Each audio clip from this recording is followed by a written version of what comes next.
warm welcome to We the People. How did an ambitious maritime project in the south of India get to be at the center of a national, political and religious storm? On We the People this evening, we're debating the Ram Setu Rao. It's come to be called that. It was actually the bridge officially known as Adams Bridge, just off the coast of Tamil Nadu. But we're also looking at a wider question, and that wider question is, should religious sentiment influence government policy? And if it begins to happen that religious faith and matters of mythology begin to have an influence on policy making, is that a good thing for India or is that a bad thing? That's what we're looking at. That's the larger debate on the program this evening. I want to start with Devendra Dwivedi from the Congress. So something quite interesting happened. In the span of 48 hours, the Congress-led UPA government seemed to do a complete and radical about-turn. It went from an affidavit that said that there was no historical evidence of Lord Ram to the law minister calling a press conference and saying that as sure as the Ganga is the Ganga and the Himalayas are the Himalayas, Ram is Ram. Should the government, should politicians be getting into the business of either saying that Ram exists or that he doesn't? You know, I will begin with a caveat. I think that in the past few days are a commentary on the fragility of Indian politics and the state of political discourse. What Congress state government has done is to rectify a mistake. The affidavit that was filed has to be seen as its separateness from Ram Setu project, controversy and of course the faith. These are three different issues. Vis-a-vis the affidavit, I think there was lack of application of mind. I think there was an error of judgment.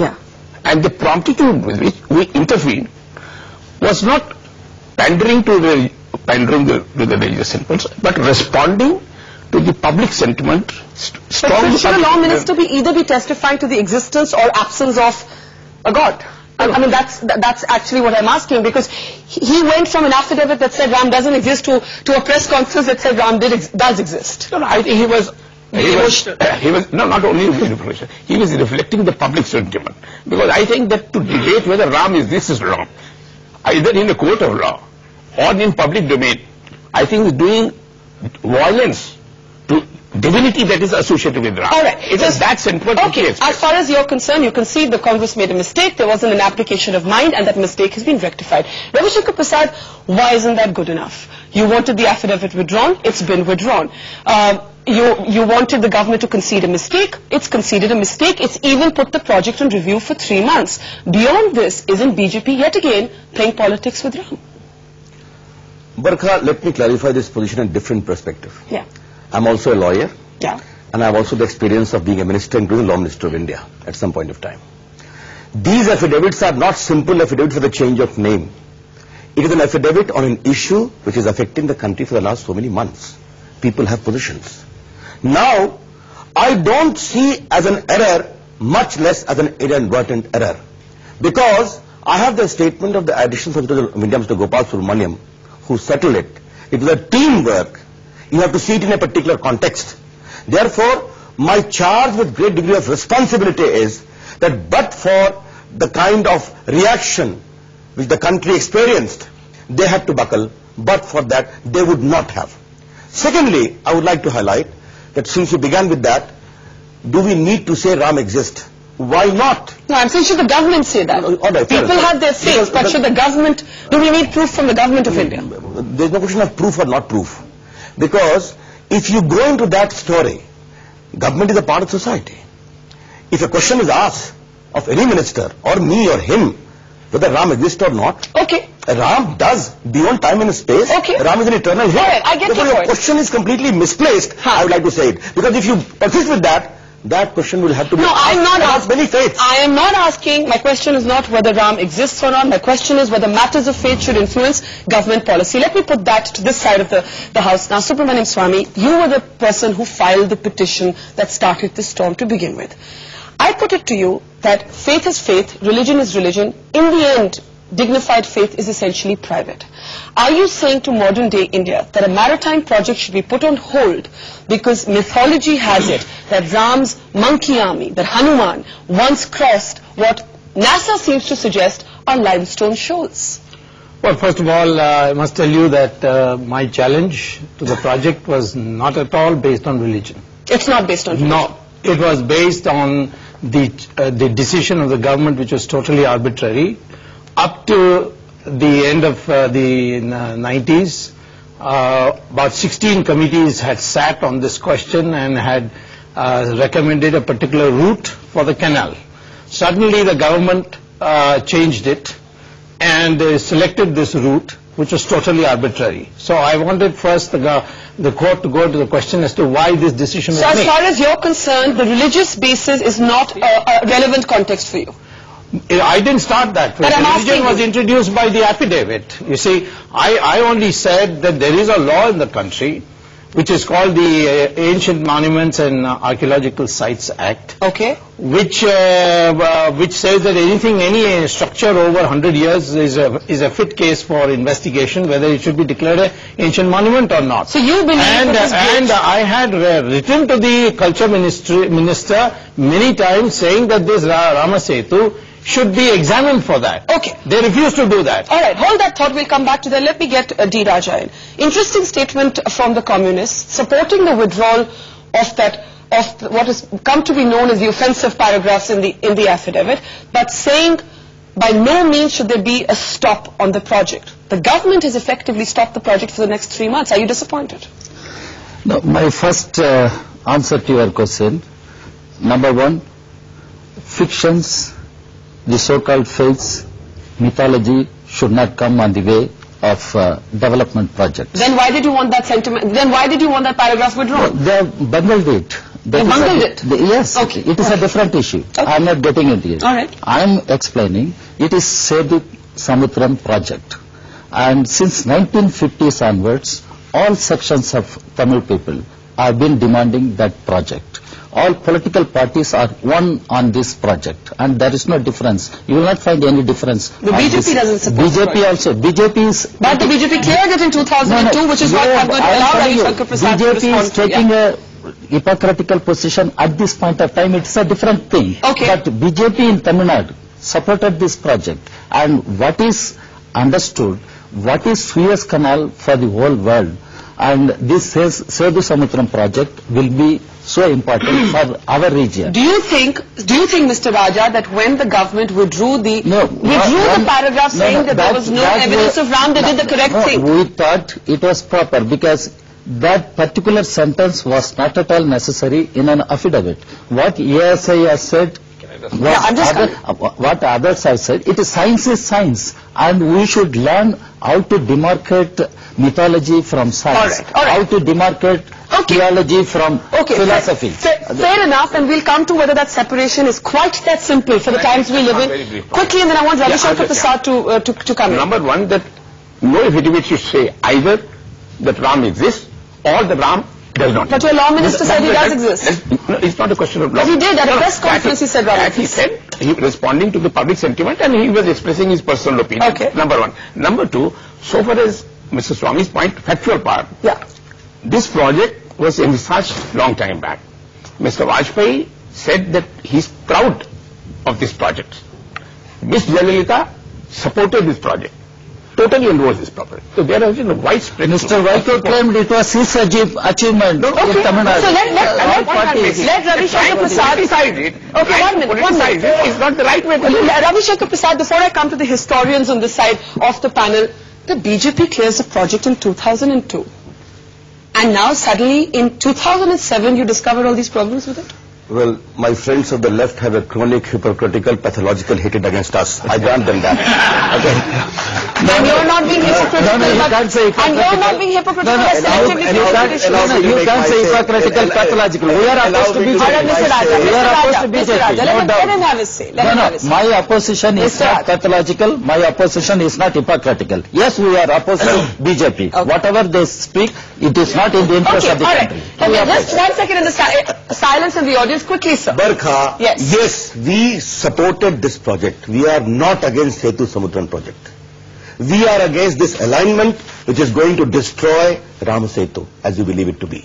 Why this? Why this vehemence? Why this arrogance? Why this adamance? What if you need to demolish Adams Bridge or Ram Setu, as you call it, for this project to be possible? Do you support it or not? No, let's be very clear about it.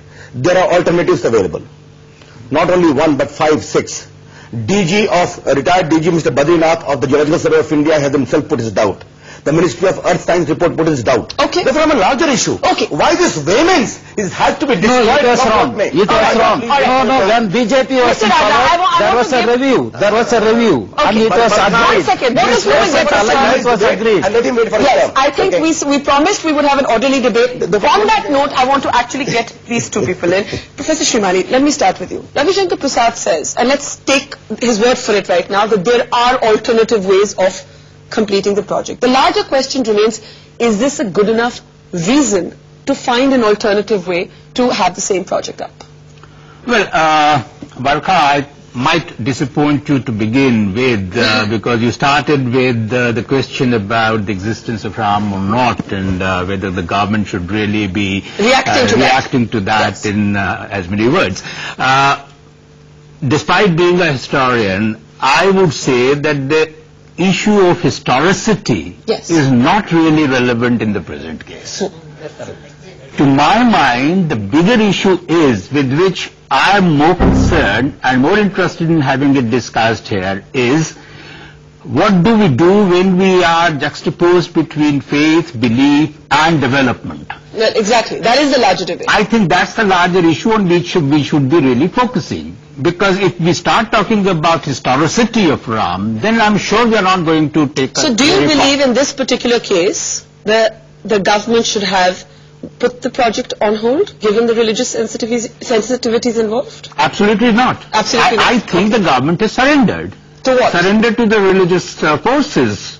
Okay, so that is really effectively the larger debate. We are not debating whether Ram existed or not. I don't think that question can be answered historically. Matters of faith rarely can. The larger debate. Let me get you in, Nandita. Do you share Professor Shrimali's? No. No, you don't. I don't. Yeah. Because firstly, it is a matter of faith, and the people of India believe that Ram existed. And if you believe in Ram, all the places associated with Rama existed. I mean, why would people in Rameshwaram, which is 2,000 kilometers away from Ayodhya, where Rama was supposed to have been king, why would they be celebrating even today, thousands of years later, a king who, if he was fictitious? But I'm not asking you whether he's fictitious. Yeah. I'm saying, given that it is a matter of faith, should they, exactly. Is that a reason enough to review the project? Yes. You believe it I is? think all the places where Rama is supposed to have gone through and went through till he went to Sri Lanka, all those places should not be touched. In Sri Lanka, none of them.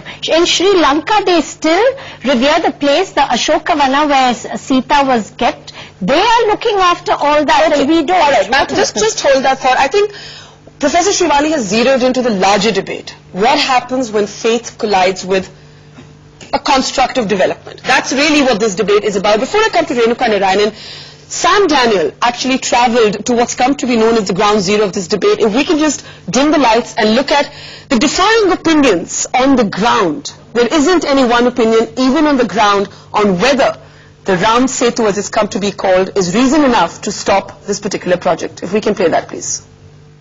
Yeah. Jai Shri Ram! Jai Shri Ram! Jai Shri Ram! Jai Shri Ram! Jai Shri Ram!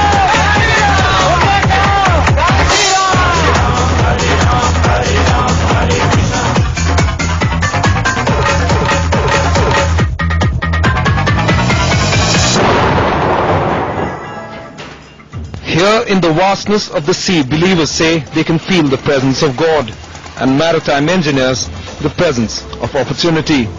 As we navigate our way toward the fisherfolk call the Nagam Thittu, the fourth of the 6 islands in Indian waters, together called the Ram Setu, we know a single boat ride will not settle the age-old dispute between religion and reason. The British called this 30-mile chain of limestone shoal the Adams Bridge, but ancient Hindu mythology always knew it as the Ram Setu, and for the faithful, this is no mere coral and stone. Holy men, they say, once walked over these choppy waters. For modern India, here's the dilemma. Should these stones be broken down to make way for giant ships.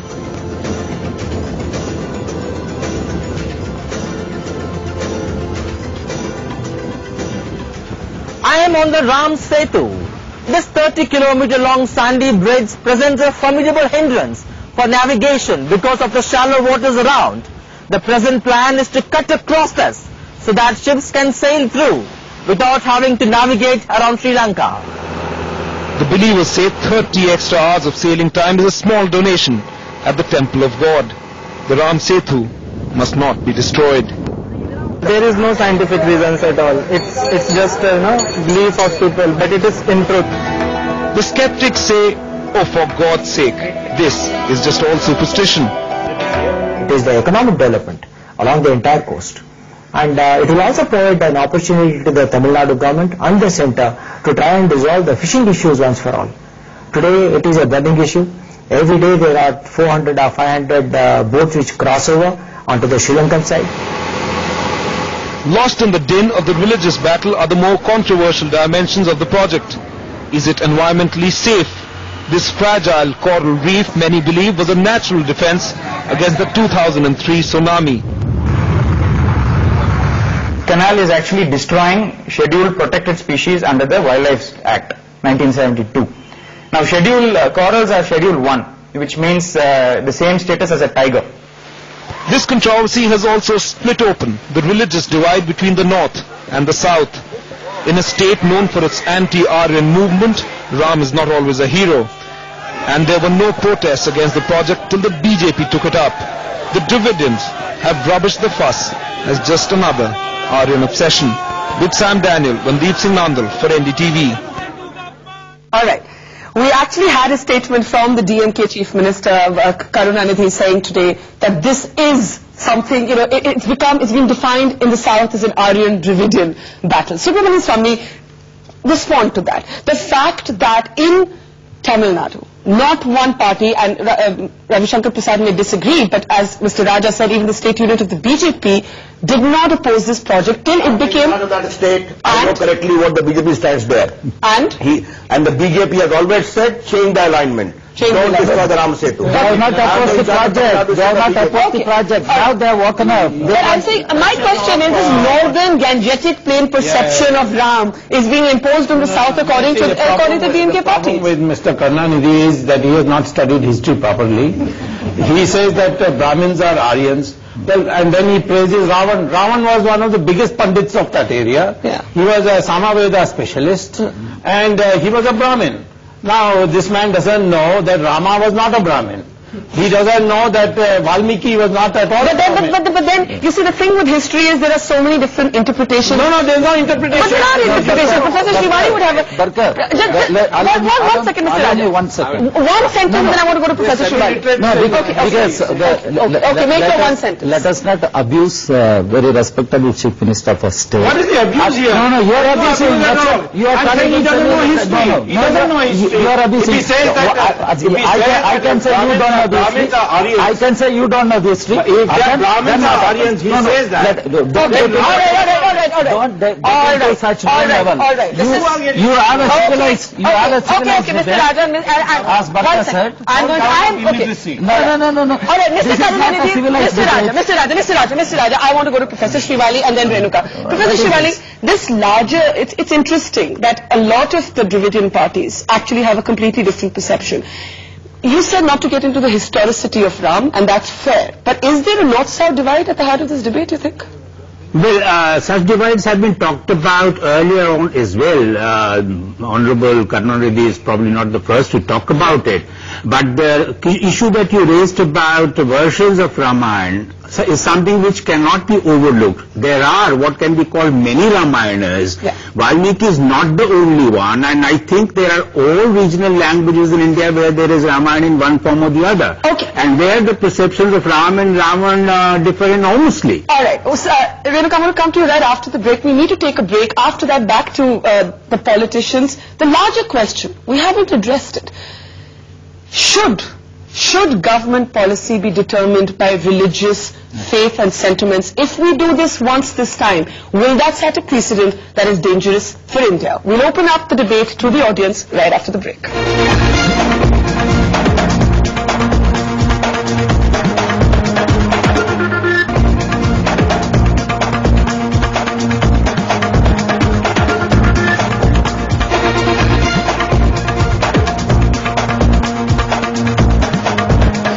back to We the People. We're debating what's come to be called the Ram Setu Rao, and we're asking whether religious sentiments should influence government policy. What happens when faith collides with development and progress? Before I go back to our panel, let's hear some comments from the audience. Yes.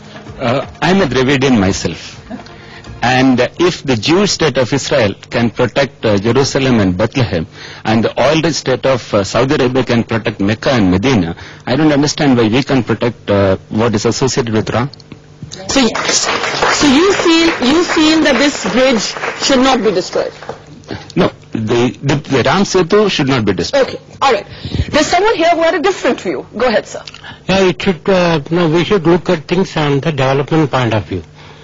Religion should not be a focus on this. You don't think religion should be a factor at all? No, it's not a factor at all.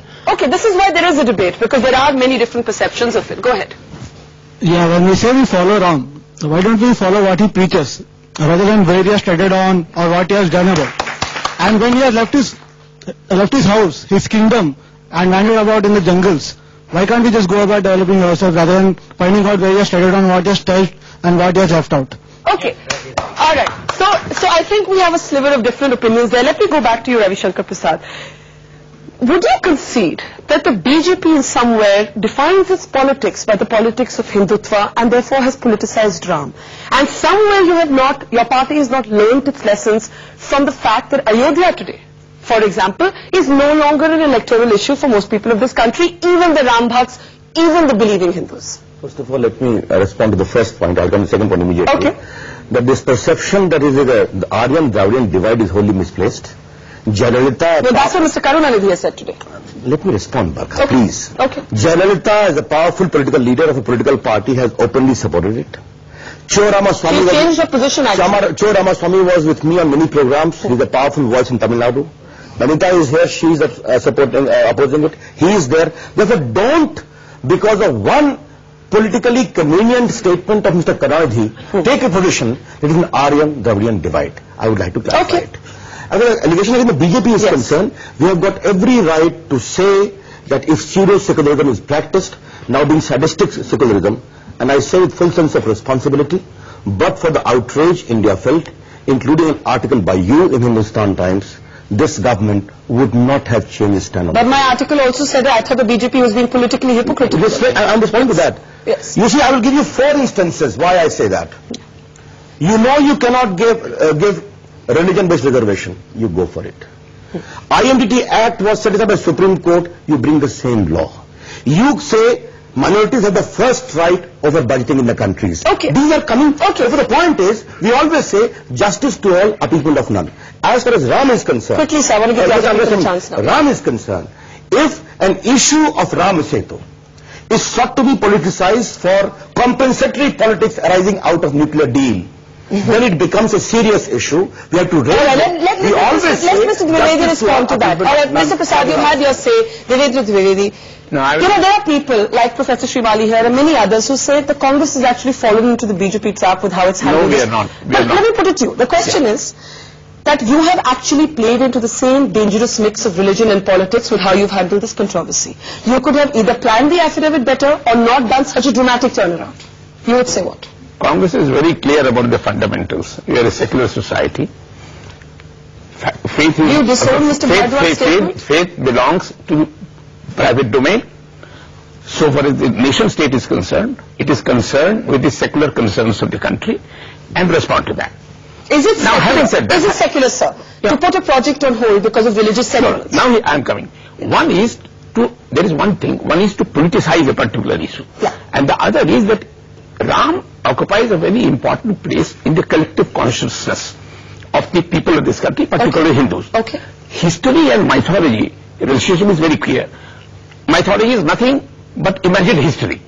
And there are lots of mythology and myths around various historical facts. And having said that, yes. I'm just completing. Yes. Therefore, it is a question of governance making choices. And choices means reconciling the conflicting interests, societal interests. Okay, fair enough. At a particular point of time, a responsible government, a democratic government, feels that overall there is a feeling that this is a matter which needs to be considered afresh and anew Okay. Taking into consideration the ecological part, the economic part. You made your point. Let me get Mr. Raja and Subramaniam Swamy. Mr. Raja, you said earlier, but you never explained, you thought the government had bungled. Where have they bungled? No, the affidavit which they first The first one or the second one? First one was also bungled. Second one equally bungled, because now what happens? They are the allies of the union in the UK. That's interesting. No. The point is. Okay, wait. Sir, let him speak. Yeah. Okay. Affidavit is a political, legal position taken by the government. Yeah. And government should take up the responsibility for whatever it does in the court of law. Yeah. Instead of that, some 2 officers of ASI have been suspended. So they've been made scapegoats. I do not agree with that. All right. I was going to actually come to that. So, having said this, I must say this mixing of religion and politics is dangerous for the country. And if you do that, and you cannot expect any bright future for this country. Okay. And as I agree with our professor of history, that it is question of whether mythology or development. All right. Subramaniam Swamy, you said at the beginning that religion was not your reason. You merely asked the Culture Ministry to look at whether this was a historical monument. That's right. Yes? That's right. But the debate has become about faith versus development. Yes. Which side are you on in that debate? Well, certainly I'm against the breaking of the Rama Setu. I also know that it is possible to reconcile the needs of development, namely the project, keeping the project intact and protecting Rama Setu. So it's not either or? It's not an either or in this case. Okay. The politics has been introduced by those who selected this new alignment. Totally arbitrarily. Okay. And it is Mr. Karunanidhi who should be held responsible. We'll come back to that. I just want to get, Mr. Raja, 1 second. I want to get Renuka in. Is it possible, is this in some ways how secularism needs to reinvent itself in India? That it needs to reconcile faith and progress and not see them as mutually exclusive, which is somehow the construct we've always operated by. Absolutely. I don't see why we can't have both. Yeah. Have our important religious sites and have the channel. And actually, I mean, I really want to know how valuable is this sea route actually going to be, and how much of it is going to benefit us and how much of it is going to benefit the people who will be handing out contracts. But that's about the project. You believe that the mythology behind it is reason enough to review the project? I think so. You think it is? Of course, because a lot of cultural sentiment and identity is tied up with it. And I think it's really rude and uncaring. Rude and uncaring, Professor Srimali. I'm sorry, it's a regretful observation. Right. I just don't agree with this kind of assessment about state policies. And I am very categorical about it. But as far as matters of state are concerned, such concerns as those are centered on belief system should not have any place. According to you, a secular state must be divorced from religion or must treat all religions equally? Well, I would like to think it divorced completely from religion. It may not be acceptable to many. You're out of sync with the rest of the most of the country. Convenient for others to adopt it. She's saying, Renuka, what are you saying? I said he's out of sync, like many Indian academicians, with most of the country. Okay, so this is a different perception. Get a reality check, Prof. Okay. Get a reality check, says Renuka Narayanan, though many people would believe that the mix of religion and politics, as D. Raja said, is destructive. We need to take a break. After that, how did religion come to be so politicized in this country? And if the state is not divorced from belief, myth, ritual, religions, can we call ourselves a modern state? We'll look at that after the break.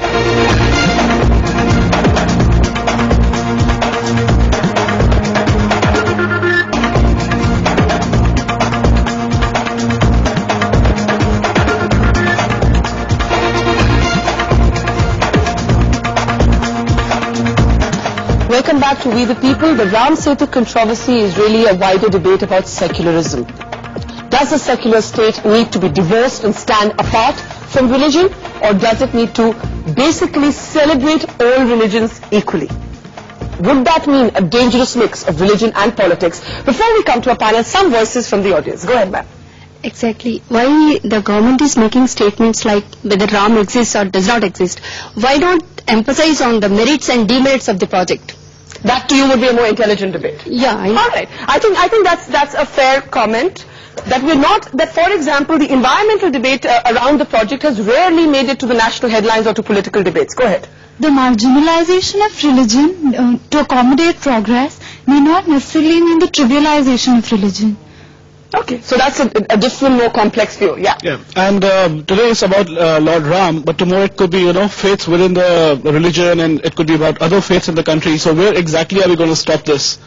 So you're apprehensive that if you allow it this time, where will it stop? Where will it stop? And the debate is about the economic development versus the religion. So balance has to be maintained, and this society is really bound by the cultural beliefs and the mythology. It revolves around the mythological beliefs. Okay, so once we allow one myth to influence government policy, where do we stop? Yeah, if the focus is more about whether the environment gets affected or something, it's understandable, but not just the fact that it should be on a myth.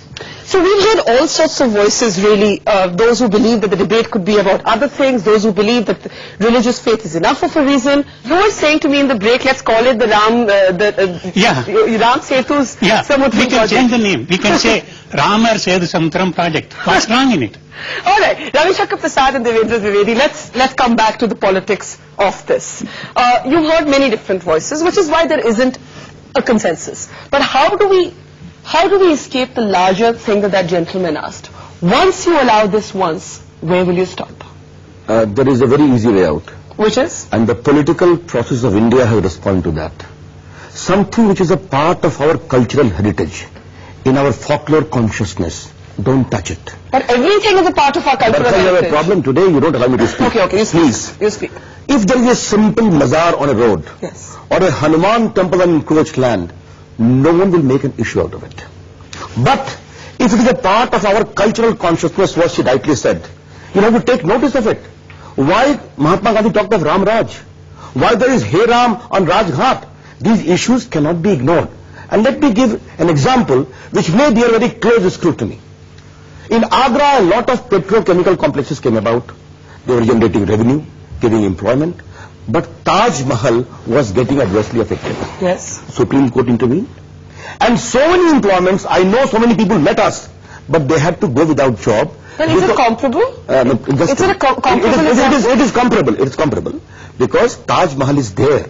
We all respect it. It is an icon of India, which needs to be protected. Similarly, Rama Setu is a part of our cultural icon of India. Okay. That's what I am trying to say. Okay. Therefore, if there is an alternative route, again let me come to the point. Yeah. Why this vehemence? Why this arrogance? Let Mr. Raja respond to that. Which they have stated. All right. That's what I want to say. Okay. All right.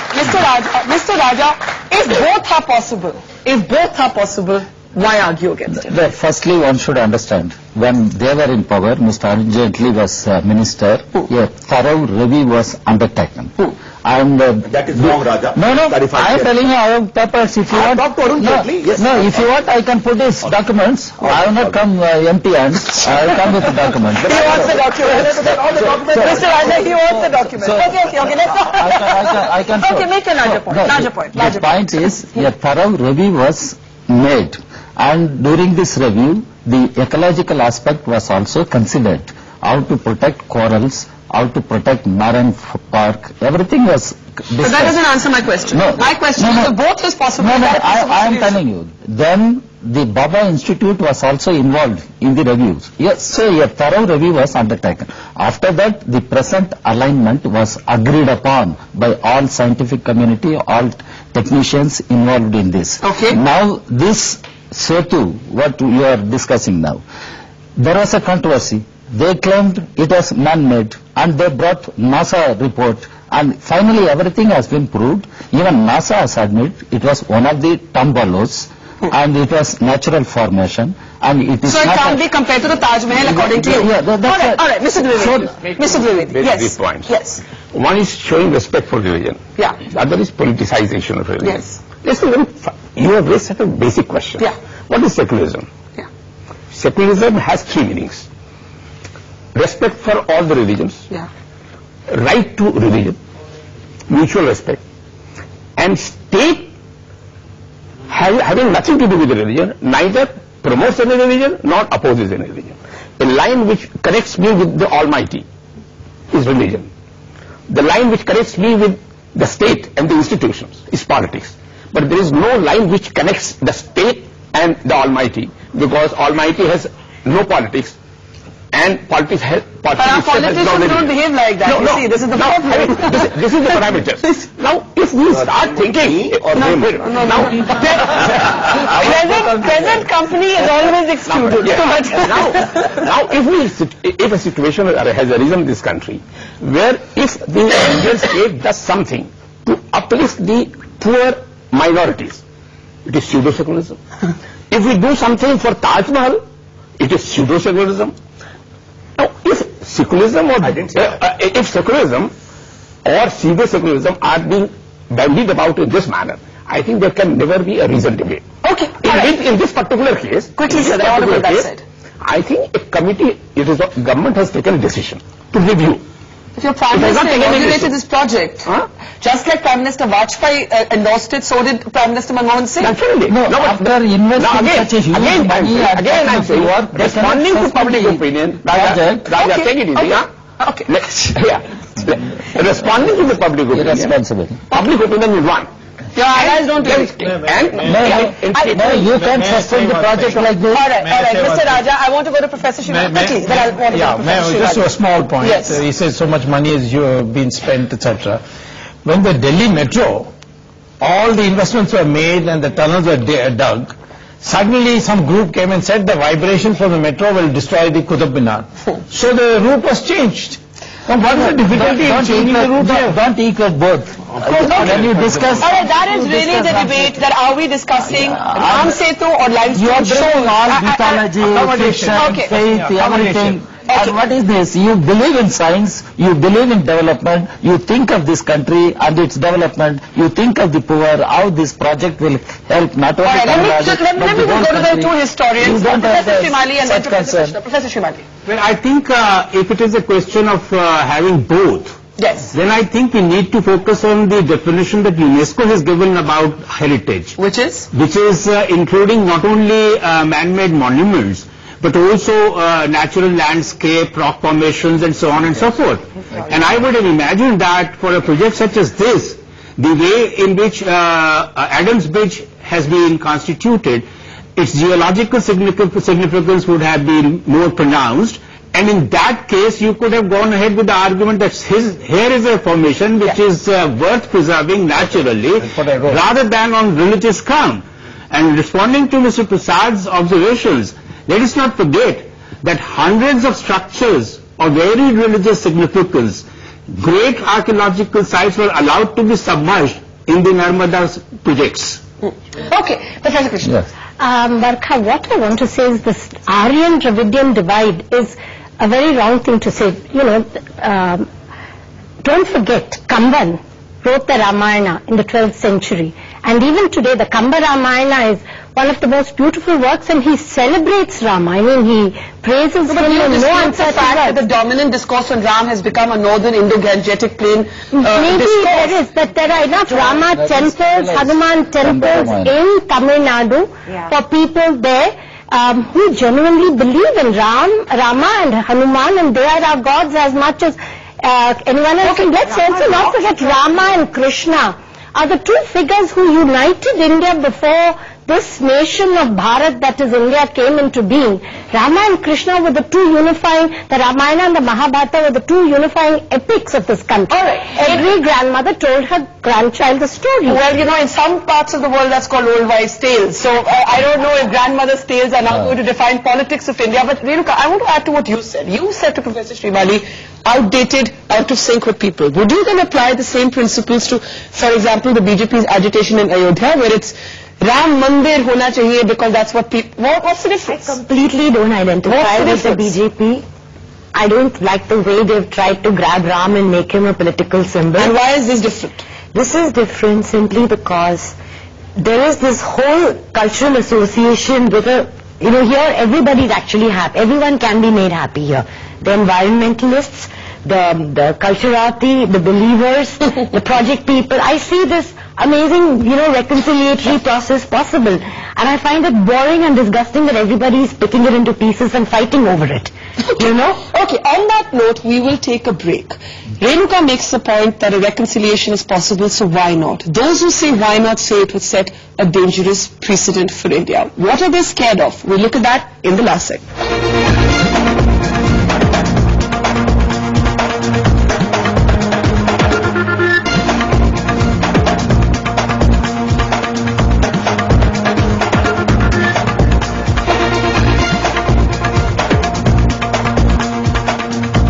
Why is it that when the Adams Bridge or the Ram Setu, as some people call it, is debated, nobody talks about the environmental controversy, nobody talks about the geological history. Instead, why has the debate come down to a matter of faith? And if it has, should that decide what the government does next? Before we return to our panel in this last segment, some comments from the audience. Yes. On the one hand, you say the Ramayana and the Mahabharata is a mythology, right? And then on the other hand, you say Ram is a myth. Aren't the two contradicting each other? You're saying why is there a problem if we say Ram is a myth, if we accept everyone accepts that the Ramayana is a mythology, right? But everyone has a problem with calling Ram a myth. Okay, so you don't get that. You're saying why the fuss over the fact that the historicity of Ram has been questioned. Okay, there was somebody here who had a point. Yes, I want to say that we should rise above these things and we should look into the merits of the project, which is like we're going to save 700 kilometers of traveling distance of the ship and 30 hours of the traveling distance, traveling time. So we should see how much amount of energy this is going to save, and we should, look into the betterment of the project. Okay. Two last comments from the audience. Yes. India is largely a democratic secular country. On what basis are you separating the feelings and emotions of the people from the decisions you're going to take? I mean, you are largely working for them. It's not possible, and also the environmental issue needs to be given more importance. Okay, let's take just somebody here in the audience who actually says you can prove that Ram historically existed. Yes, absolutely. Yeah, go ahead. See, I have given date. Exact date, precise date to the lifetime of Lord Ram, from the date he was born and till he was 39 years of age when he returned to Ayodhya from Lanka. Exact dates can be found, and so for you it's not myth, absolutely, okay. Without an iota of doubt, I can prove, and I have compiled it as a book, and it is in public domain for last 4 years. It's for people who are on the opposite side to find what kind of lacunas they find there. Okay. And tell me. Okay, hold that thought. Let me get the historians in. We're back. We've completed full circle. From NASA saying there's no evidence that this was anything but a natural formation to somebody says you can actually prove here's the date on which this man was. I think we should add here that he doesn't do astronomy. NASA said that. NASA said there is no. Okay. So we will look at the NASA statement in just a minute. Professor Shivani, you made a point earlier that it cannot be about historicity. Yet can we escape our history? Because for many people that separation between history and myth and culture and religion, they all kind of blur into one another. A lot of people just don't know because we're not trained historians. Well, trained historians are able to separate history and myth instead of mythologizing history. That's where the problem lies. Whether you want to treat mythology as synonymous with history, as a student of history, as a professional historian, I would find it difficult to accept that. And you believe that's what's happening here? I think that's what's happening here. No, I beg to differ over here, because if you take the root of Rama, okay, you're saying it's history and not mythology? Yes, I'll tell you why.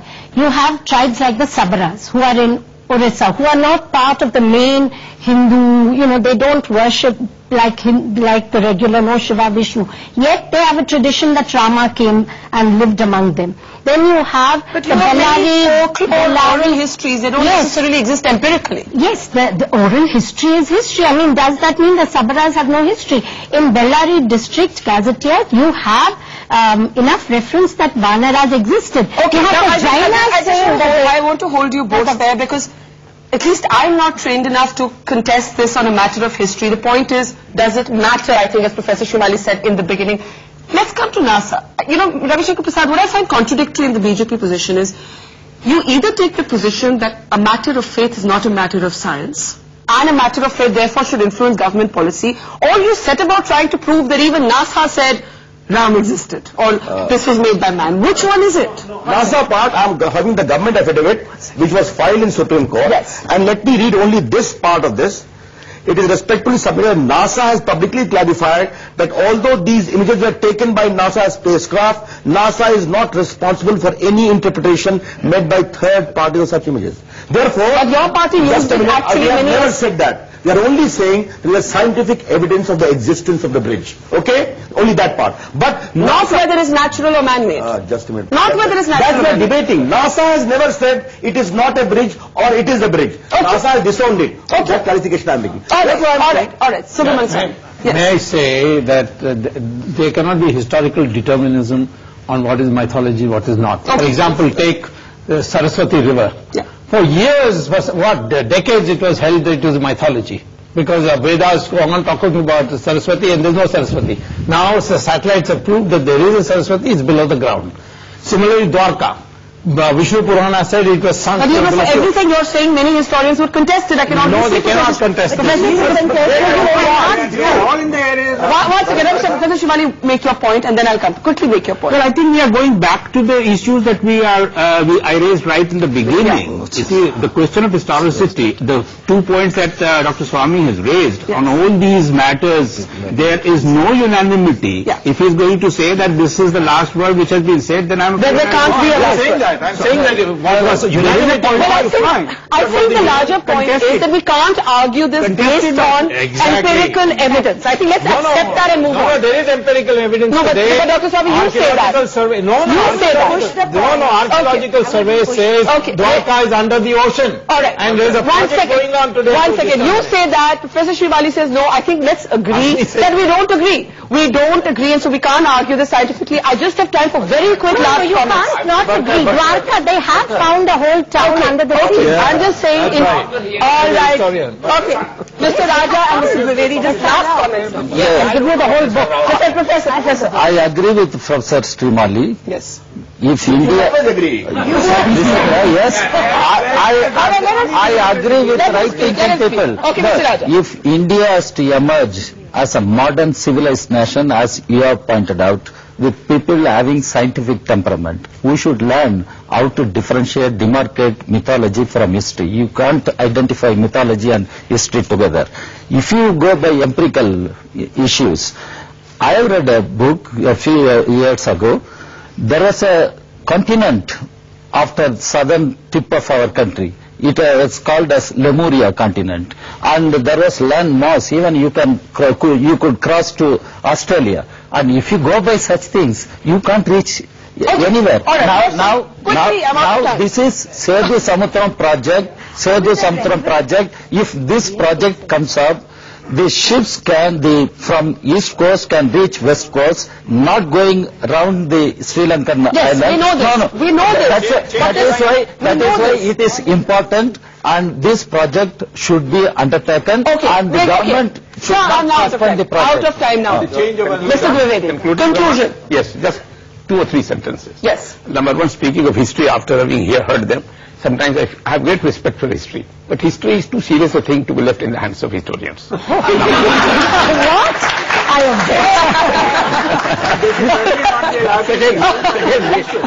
Take it easy, yeah? Quickly, I have to conclude now. Now I will conclude the way I began. Yes. I think that the issue now is before the government.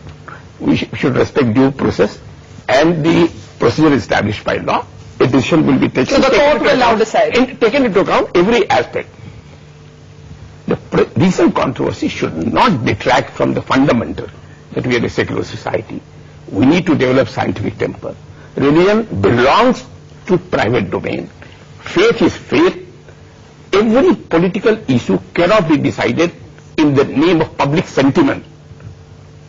Okay. Which in reality is doing politicization. I can't see any argument, sir, with that, so I will let you have that. As I don't think Mr. Prasad would disagree with anything you've... But only one point quickly. Only 1 point. Yeah. Yes. Renuka, 1 second. Genuine secularism.